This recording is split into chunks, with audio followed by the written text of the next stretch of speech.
Good morning everyone. आज की video में हम कॉम्प्लेक्स फंक्शन के बारे में डिस्कस करेंगे। जैसा कि आप सभी जानते हैं कि हमारी मैथमेटिकल फिज़िक्स चल रही है और इससे पहले हमने कॉम्प्लेक्स नंबर के बारे में डिस्कशन किया था। तो कॉम्प्लेक्स फंक्शन को समझने से पहले आप मेरी पहले वाली वीडियो कॉम्प्लेक्स नंबर की ज़रूर देखें, जिससे आपको आज की वीडियो समझने में काफ़ी ज़्यादा आसानी होगी। तो चलिए शुरू करते हैं। और ये जो मेरी आज की वीडियो है ये हमारी 12th BSc MSc के लिए काफ़ी ज़्यादा यूज़फुल होगी। चलिए स्टार्ट करते हैं। कॉम्प्लेक्स फंक्शन क्या होते हैं? देखिए, फंक्शन ऑफ कॉम्प्लेक्स नंबर, ठीक है। इसको कॉम्प्लेक्स फंक्शन को हम डिनोट करते हैं FZ से is equal to UXY plus IVXY, ठीक है। ये जो UXY है ये फंक्शन है हमारा, ये हमारा रियल पार्ट है और ये हमारा इमेजिनरी पार्ट है आयोटा वाला, ठीक है। ये U जो है फंक्शन है x एंड y का, एंड V भी फंक्शन है हमारा x एंड y का, ठीक है। Suppose that FZ is equal to, एक एग्जांपल लेते हैं, FZ is equal to Z square. यहाँ पर Z हमारा क्या है, x प्लस आई वाई है, तो हमारा फंक्शन क्या होगा, FZ is equal to x plus i y का स्क्वायर होगा, ठीक है। क्योंकि यहाँ Z स्क्वायर है तो Z की हमने वैल्यू पुट कर दी है x प्लस आई वाई का होल स्क्वायर। फिर हम इसके होल स्क्वायर को सॉल्व करेंगे, x square plus y square plus 2IY। तो ये वाला पार्ट जो होगा वो हमारा रियल पार्ट होगा, जो कि हमारा UX, Y होगा, एंड आयोटा वाला पार्ट हमारा इमेजिनरी पार्ट होगा। आई होप आपको यहाँ तक समझ में आया होगा कि U भी फंक्शन है x एंड y का और V भी फंक्शन है x एंड y का, ठीक है। चलिए आगे बात करते हैं। यहाँ पर हमारा x भी आएगा। हाँ, तो चलिए आगे बात करते हैं कि किसी भी कॉम्प्लेक्स फंक्शन की हम डिफरेंशिएबिलिटी कैसे चेक कर सकते हैं। देखिए, कॉम्प्लेक्स फंक्शन क्या है? कॉम्प्लेक्स फंक्शन क्या है? जो हमारा FZ is equal to UX, Y plus IVXY की फॉर्म में होता है, वो हमारा कॉम्प्लेक्स फंक्शन होता है, ठीक है। अब किसी भी कॉम्प्लेक्स फंक्शन की हम डिफरेंशिएबिलिटी कैसे चेक कर सकते हैं, ठीक है। तो पहले मैं नॉर्मल देख लेते हैं, हम किसी भी फंक्शन की हम डिफरेंशिएबिलिटी कैसे चेक करते हैं। हम उसका डेरिवेटिव लेते हैं, ठीक है।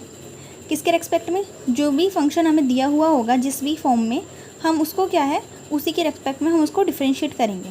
तो जैसे कि यहाँ पर हमारा फंक्शन x की फॉर्म में हो सपोज डेट, तो हम x के रेस्पेक्ट में ही उसका पार्शियल डेरिवेटिव करेंगे। तो curly f by curly x is equal to limitation del x tends to 0 f x plus del x minus f x upon del x। ये हमारा फॉर्मूला है किसी भी फंक्शन की डिफरेंशिएबिलिटी चेक करने के लिए। और डिफरेंशिएबिलिटी चेक करने से पहले उस फंक्शन का क्या होना ज़रूरी है, कॉन्टिन्यूस होना ज़रूरी है। ये बात आपको ध्यान रखनी है। अब देखिए, differentiability of a function, derivative should exist, उसका डेरिवेटिव जो है एग्जिस्ट करना चाहिए, और जो LHS और RHS है मतलब वो कॉन्टिन्यूस होना चाहिए, ठीक है। ये दो पॉइंट्स उसके होने चाहिए। अब देखिए, किसी भी हम कॉम्प्लेक्स फंक्शन को कैसे डिफरेंशिएबल करेंगे। जैसे कि हमें FZ को डिफरेंशिएबल करना है, तो हम क्या करेंगे, उसको Z के रेस्पेक्ट में पार्शियल डेरिवेटिव करेंगे, ठीक है। कि सिंपल को तो हम x में कर रहे थे, ठीक है, लेकिन अगर कोई भी हमारा फंक्शन होगा कॉम्प्लेक्स तो हम उसे z के रेस्पेक्ट में हम डेरिवेटिव करेंगे।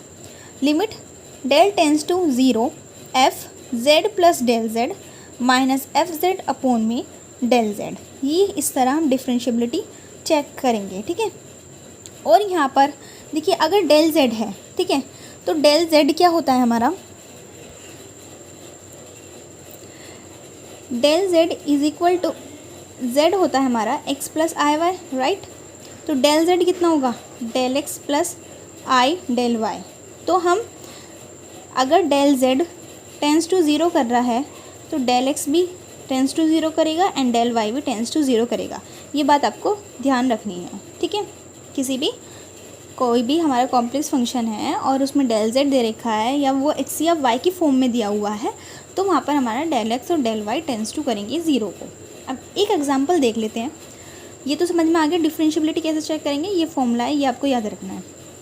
F z is equal to z square is differentiable, ठीक है, is f z is equal to z square differentiable, क्या ये डिफरेंशिएबल है?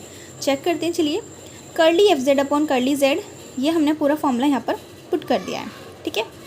अब हमारा फंक्शन है जेड का स्क्वायर, ठीक है, एफ जेड बराबर है जेड का स्क्वायर, तो एफ जेड बराबर है जेड का स्क्वायर, तो जहाँ हमारा जेड यहाँ पर हमें क्या गिवन है, जेड स्क्वायर गिवन है, और यहाँ पर हमारा एफ जेड क्या है, जेड प्लस डेल जेड है, तो जहाँ हमारा जेड प्लस डेल जेड है उसका स्क्वायर हो जाएगा, राइट। तो limit tends to del z tends to zero, और जेड स्क्वायर है यहाँ पर, एफ जेड स्क्वायर है, तो f z plus del z कितना होगा, जेड प्लस डेल जेड का होल स्क्वायर होगा, ठीक है। एफ जेड क्या होगा, एफ जेड यहाँ पर फंक्शन, यहाँ पर हमारा फंक्शन क्या है, जेड है, तो यहाँ पर क्या आएगा, माइनस का जेड स्क्वायर होगा, अपॉन में कर ली जेड, ठीक है। Limit del z tends to zero, अब इसका स्क्वायर खोल लेते हैं, z square plus del z का square plus 2 del z dot z minus z square upon del z, ये दोनों कैंसिल आउट हो जाएंगे, del z square plus 2 z del z upon del z ये जाएगा। अब हम यहाँ पर क्या करेंगे, इसको कैंसिल कर देंगे, तो यहाँ पे सिर्फ क्या बचा, डेल जेड बचेगा, और यहाँ पर 2z बचेगा। अब del z tends to zero रखेंगे तो ये वाली टर्म ज़ीरो हो जाएगी, सिर्फ क्या बचेगा, 2z। तो ये जो फंक्शन है वो डिफरेंशिएबल है हर पॉइंट पर, ठीक है। इस तरह हम डिफरेंशिएबिलिटी चेक करेंगे। आई होप आपको ये समझ में आया होगा। अब आगे इसके बारे में देखते हैं। नेक्स्ट एग्जांपल लेते हैं, f z is equal to z का कॉन्जुगेट, ठीक है। कॉन्जुगेट को हम स्टार से भी और बार से भी दोनों से ही डिनोट करते हैं, ये आपको मैंने पहले भी बताया था। तो यहाँ पर लिमिट लगाते हैं, limit del z tends to zero, f z plus del z minus f z upon del z, ये फॉर्मूला है, ठीक है।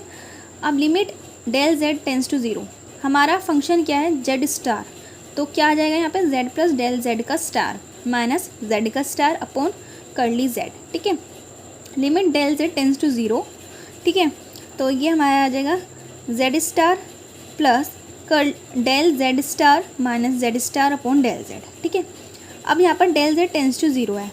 अब देखिए यहाँ पर अगर मैं इसको ज़ीरो रखती हूँ तो इन्फिनिटीज़ आ रहा है, ठीक है, तो ये पॉसिबल नहीं है, इसलिए हम क्या करेंगे, इसके दो पाथ चूज़ करेंगे, ठीक है। अब देखिए पाथ भी हमारे किस तरह चूज़ कर सकते हैं, पैरेलल टू एक्स एक्सिस कर सकते हैं, parallel to y axis, y is equal to x, straight line कर सकते हैं, y is equal to x square and y is equal to m x, ये हमारे पाथ हैं जो हम चूज़ कर सकते हैं। तो हम यहाँ पर लेते हैं पैरेलल टू एक्स एक्सिस। जब हम एक्स एक्सिस के पैरेलल लेंगे तो एक्स एक्सिस पर हमारी डेल्टा वाई तो ज़ीरो होगा, लेकिन डेल्टा एक्स टेंड्स करेगा ज़ीरो को, इतना बात समझ में आया।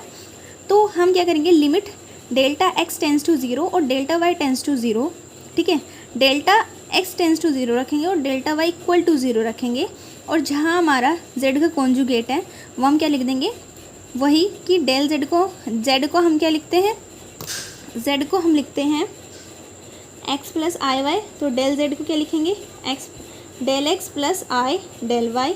इसी तरह कॉन्जुगेट को क्या लिखेंगे, डेल एक्स माइनस आई डेल वाई। तो हमने कॉन्जुगेट की जगह तो ये लिख दिया, ठीक है, और डेल जेड की जगह हमारा ये आ गया, ठीक है। अब हम क्या करेंगे, वाई वाली टर्म को हमें ज़ीरो रखनी है, इक्वल टू ज़ीरो है, तो ये तो ज़ीरो हो गई, बचा क्या, delta x upon delta x, तो ये क्रॉस हो गए, तो ये कितना आया हमारा, 1 आया। अब पैरेलल टू वाई एक्सिस देखते हैं, यहाँ पर हमारा डेल्टा एक्स ज़ीरो हो जाएगा और डेल्टा वाई टेंड करेगा ज़ीरो को, ठीक है। तो जहाँ हमारा ज़ीरो जाएगा ये दोनों टर्म ज़ीरो जाएंगी, आयोटा से आयोटा हमारा कैंसिल आउट हो जाएगा, और डेल्टा वाई कैंसिल आउट हो, तो हमारा यहाँ पे क्या बचेगा, माइनस का 1। तो यहाँ पर ये 1 आ रही है, ये माइनस का 1 आ रही है, तो LHS does not equal to RHS, so the function is not differentiable here, ठीक है। तो अब नेक्स्ट एग्जाम्पल देख लेते हैं, f z is equal to mod of z का स्क्वायर, ये दिया हुआ है, तो हम इसको मोड ऑफ जेड के स्क्वायर को कैसे लिख सकते हैं, जेड और जेड का कॉन्जुगेट प्रॉपर्टी है ये तो, और मैंने आपको प्रीवियस वीडियोस में भी बताई थी इस प्रॉपर्टी के बारे में। तो हम क्या करेंगे, फॉर्मूला लगाते हैं, curly f z upon curly z is equal to limit del z tends to zero, f z plus del z minus f z upon del z, z is equal to z naught, हमने एक point ले लिया है, या आप simply भी कर सकते हैं, ये हमने मान लिया है कि z is equal to z naught पर मुझे ये डिफरेंशिएबल चेक करना है, ठीक है। तो लिमिट डेल टेंस टू 0, ठीक है। एफ जहाँ हमारा जेड था मैंने जेड नोट ले लिया है, z naught plus del z minus f z naught upon del z. इससे वैसे कोई फ़र्क नहीं पड़ता, आप नॉर्मल सिंपल अपना करिए, ठीक है। बस आपको समझ में आना चाहिए, ठीक है। तो यहाँ पर हमारा क्या दे रखा, मॉड ऑफ जेड का स्क्वायर फंक्शन। तो हम फंक्शन में क्या लिख देंगे, mod of z naught plus del z का स्क्वायर, ठीक है, माइनस जेड नॉट का मॉड का स्क्वायर अपॉन डेल जेड। अब इसको हम किस तरह लिख सकते हैं, जेड और जेड का कॉन्जुगेट। तो मैंने इसको ऐसे लिख दिया, जेड और जेड का कॉन्जुगेट माइनस जेड नोट का मॉड का स्क्वायर अपॉन डेल जेड, ठीक है। अब z naught plus del z इसका कॉन्जुगेट प्लस इसका कॉन्जुगेट माइनस जेड नोट का स्क्वायर अपॉन डेल जेड। तो limit del z tends to 0, तो जेड अब जब हम उसको सॉल्व करेंगे, ठीक है, कॉन्जुगेट वगैरह को मल्टीप्लाई करेंगे तो लास्ट में आपका ये आएगा, आप चेक करके देख लेना, ठीक है। Limit del x tends to 0 del y tends to 0। अब यहाँ पर देखिए कि यहाँ पर ये टर्म बचेंगी हमारी, ठीक है। तो अगर मैं डेल एक्स को भी 0 रखती हूँ, डेल वाई को भी 0 रखती हूँ यहाँ पर, ठीक है, तो ये क्या आ जाएगा, पूरा हमारा 0 आ जाएगा, ठीक है। तो फंक्शन कैसा होगा, डिफरेंशिएबल नहीं होगा। लेकिन फंक्शन डिफरेंशिएबल सिर्फ वहाँ होगा अगर मैं जेड नॉट की वैल्यू अगर 0 रखूँ, ठीक है, ये अगर मैं 0 रखती हूँ, ठीक है, ये हमारा पहले वाला इन्फिनिटी जा रहा है, ठीक है, ये एक तरह से इन्फानाइट जा रहा है। नॉट अगर मैं इसको 0 रखती हूँ तो ये डिफरेंशिएबल हो रहा है। आप एक बार ये वाला क्वेश्चन करके देखिए, अगर आपको ना समझ में आए तो आप मुझे कमेंट बॉक्स में कमेंट करिए, फिर मैं आपको इसका पूरा सॉल्यूशन ठीक से समझाऊंगी, ठीक है। अभी हम आगे चलते हैं। और एक चीज़ और कि जब आपके MCQs आते हैं तो अगर वहाँ पर Z और Z का कॉन्जुगेट दिया हुआ हो किसी भी क्वेश्चन में, ठीक है, किसी भी क्वेश्चन में वो उसने दिया हुआ है Z या Z का कॉन्जुगेट किसी भी तरह से दे रखा है, ठीक है, प्लस में हो, मल्टीप्लाई में हो या डिवाइड में हो, तो याद रखना कि वो फंक्शन कभी भी डिफरेंशिएबल नहीं होने का, ठीक है।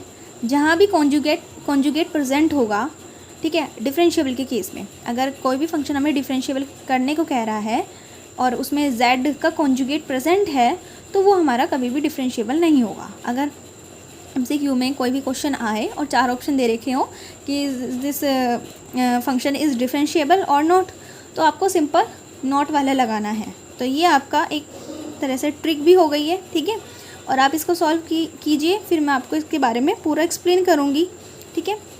तो आज की वीडियो में बस इतना ही। कल हम जो डिस्कस करेंगे वो हमारा होगा कॉची रीमैन इक्वेशन, और उस पर बेस्ड हम कुछ क्वेश्चंस देखेंगे एंड उसको ड्राइव करेंगे। पहले तो हम कॉची रीमैन CR इक्वेशन को हम ड्राइव करेंगे एंड एक दो एग्जांपल देखेंगे जिससे आपको वो क्लियरली समझ में आ जाए। तो thank you so much, tata, bye bye.